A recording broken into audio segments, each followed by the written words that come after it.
This is how to factory reset, hard reset the Samsung Galaxy J36V. This is what it looks like. Let's get started. All right, with your device powered off, we're going to hold volume up, home, and power all at the same time. Always push power last. So here we go. Volume up, home, and power. We're going to keep holding. It's going to vibrate, and the Samsung logo is going to show up. And we're going to keep holding, and I'm going to let go. I'm going to keep holding, and now I'm going to let go. And the Android recovery menu comes right up. And now with the volume keys, I'm going to scroll down to Wipe Data Factory Reset, OK with power.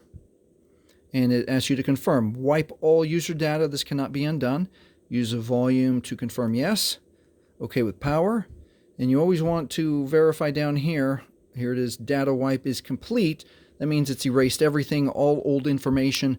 So now you are going to be able to give this to someone else in your family to use, recycle it safely, or turn it back into your employer. It's safe to reboot now. We'll hit reboot.